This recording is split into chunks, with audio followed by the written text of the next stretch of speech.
నమస్తే, welcome to UTV. నేను మీ నందు. ఇవాళ మనతో పాటు ప్రముఖ ఆధ్యాత్మికవేత్త జయప్రద గారు ఉన్నారు. మరి మేడంతో మాట్లాడి మనలో ఎంతో మందికి చాలా డౌట్స్ ఉంటాయి, అవన్నీ అడిగి తెలుసుకుందాం. నమస్తే మేడం. నమస్తే అమ్మా, శ్రీమాత్రే నమః.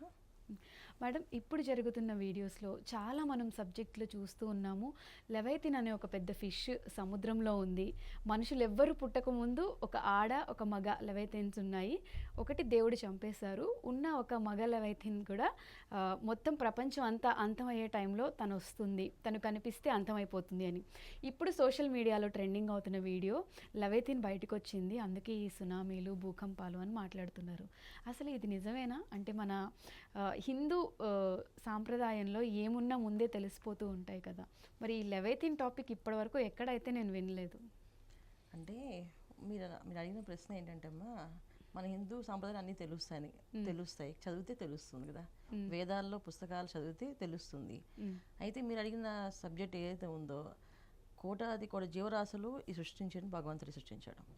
అన్ని జీవరాశుల్లో ఒక రాశి అది కూడా. అయితే వాటికి కొన్ని ఉండొచ్చు ఎనర్జీస్. అంటే ఏంటంటే మనం అనుకోవచ్చు, కొన్ని అనకుండా ఉంది, అది మనుషులు మింగేయగలదు. మనుషులు మింగి అది అరిగించుకున్నదంటే అరిగించుకోదు, అది వెళ్ళి ఏ చెట్టుకో చుట్టుకుంటే కానీ మనిషి అందులో ముక్కలు అవ్వడు. అంతవరకు దానికి ఇచ్చాడు. ఒక సింహం ఉంది, తింటే మనిషి చనిపోతాం, అది పంజాతో కొడితే చనిపోతాం.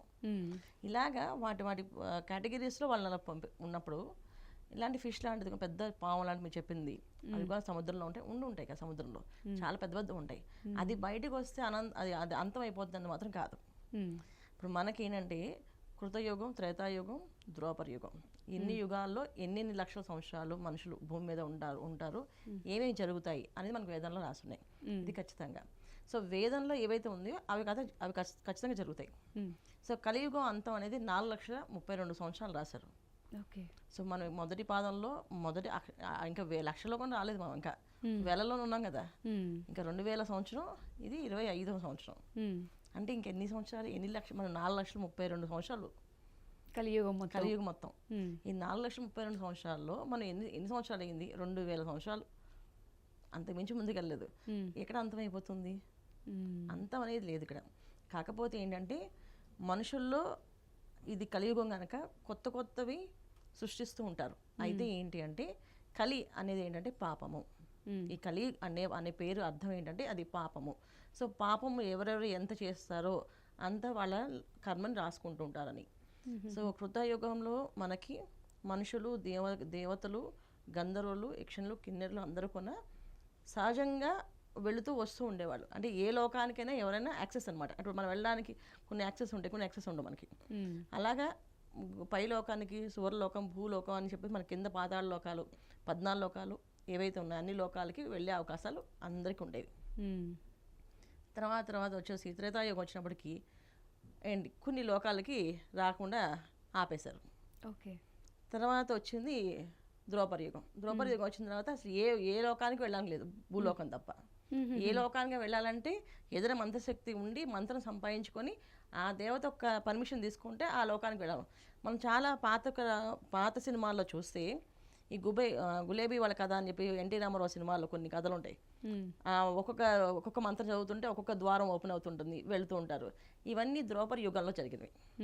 దాన్ని మన వాళ్ళు సినిమాల్లో తీసి చూపించారు. కలియుగం వచ్చినప్పటికీ ఎవరికి ఎక్కడికి వెళ్ళడానికి లేదు. సో కలియుగం అంటే ఏంటి అంటే, కలి ఎలాంటి సృష్టించాడంటే మనుషుల్ని పాపం చేయడానికి ఎన్ని మార్గాలను చూపిస్తాడు, మంచి చేయడానికి ఒక్క మార్గం చూపించడు. మంచి కావాలి అంటే మనమే వెతకాలి, అది మనలోనే ఉండాలంటే మన సంస్కారం, మన హిందూ ధర్మం ఏదైతే నేర్పిస్తుందో చిన్నప్పటి నుంచి దైవారాధన, తల్లిదండ్రులు మనం చెప్పిన మాట వినడము, వాళ్ళు చెప్పినట్టుగా ఉండడము, ఏది చేస్తే పరస్త్రీని చూడకూడదు, అలాంటి వ్యామోహం పెంచుకోకూడదు, పరపురుషుని చూడకూడదు, వ్యామోహాలు పెంచుకోకూడదు వాళ్ళ మీద అని ఏవైతే చెప్పారో దాన్ని ఫాలో చేయగలిగితే అప్పుడు మనం సద్ధర్మంలో నడిచినట్టు. కానీ అది చేయనట్టు కలి ఎప్పుడు కూడా మన దాని దగ్గర ఉన్నదానికంటే పక్క వాళ్ళ దగ్గర ఉన్నది ఏడుస్తూ ఉంటాం చూసి బాగుందని. అది మనకు పుట్టించాడు, ఆకలి పుట్టించాడు. ఎటువంటి ఆకలి పుట్టించాడు అంటే వాళ్ళందరికంటే మనకున్న బ్రహ్మాండంగా ఉండాలని ఒక ఆకలి పుట్టించాడు. స్వార్థమైన ఆకలి పుట్టించాడు. ఆ స్వార్థం ఎటువంటిదంటే నువ్వేమైనా నాశనం అయిపోతారు వాళ్ళు, కానీ నా పని అయిపోవాలి, అలాంటి స్వార్థం పుట్టింది మనుషుల్లో. సో ఇలాగా పెరుగుతూ వచ్చింది. సో మనము చిన్నప్పుడు మా తాతగారు చిన్నప్పుడు అయితే అంత స్వార్థాలు లేవు. ఒక బంధము, ఒక మానవత్వము, ఒక వాల్యూస్ అన్నీ ఉండేవి. ఇన్నోసెంట్గా ఉంటారు చక్కగా ఒక కుటుంబం అంతా కలిపి ఒక్కరు సంపాదించేవాళ్ళు, 20 మంది తినేవాళ్ళు. అదేమిటంటే వాళ్ళే సంపాదిస్తే మిగతా వాళ్ళు సంపాదించడం అని అడిగేవాళ్ళు కాదు, ప్రశ్నించేవాళ్ళు కాదు. ఇవాళ ఎటువంటి పరిస్థితి వచ్చిందంటే ఇంట్లో నలుగురు ఉంటే నలుగురు సంపాదించాల్సింది. పొరపాటున ఎవరైనా ఇంట్లో ఉంటే వీడు దున్నపోతులో తిని ఇంట్లో ఉంటుంటాడు పడి అని చెప్పి అంటుంటారు. ఎందుకు ఆ మాట అంటున్నారంటే బంధం, ప్రేమ, విలువ తగ్గిపోయింది.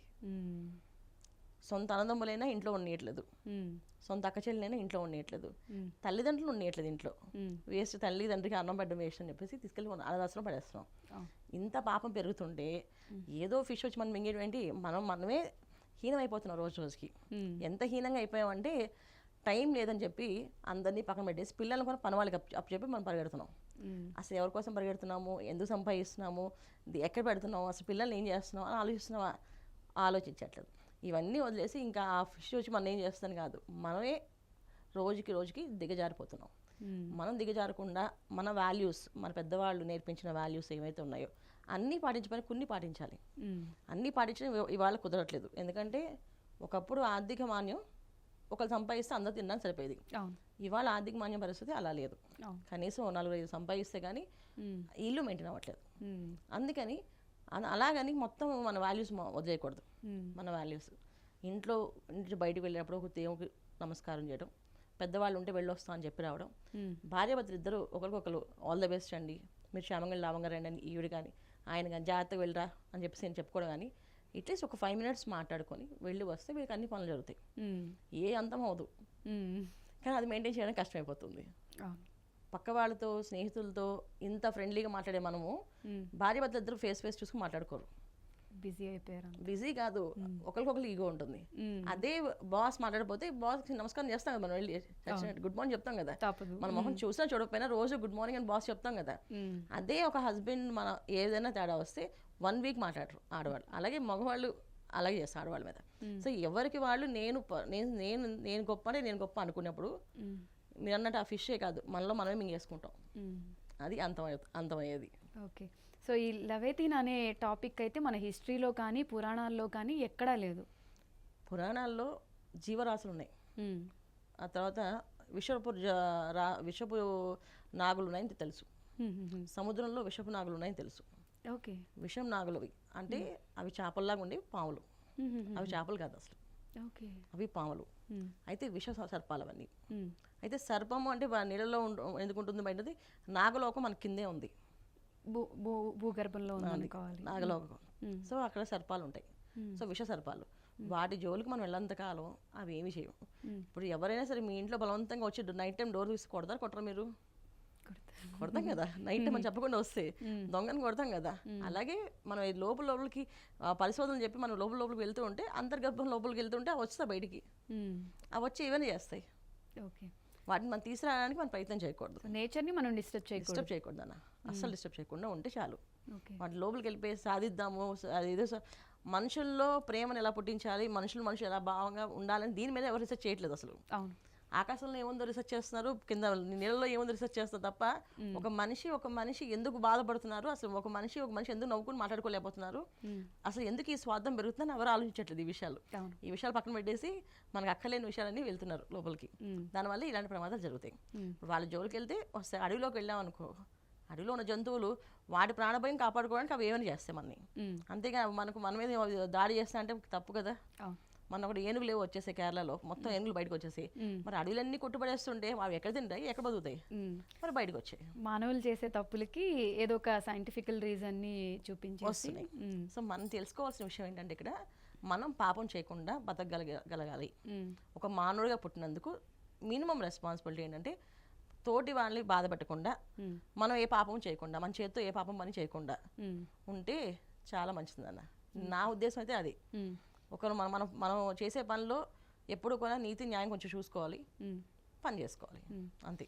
సో కలియుగంలో ధర్మాన్ని ఎక్కువ, మీరు ఇందాక కాల్లో మాట్లాడుతున్నప్పుడు కూడా అన్నారు, ఎక్కువ ధర్మాన్ని పాటిస్తే లాస్ట్కి గెలిచేది ధర్మమే, ఎన్ని తప్పులు చేసినా కూడా ఎండ్ ఆఫ్ ది డే అని మాట్లాడారు.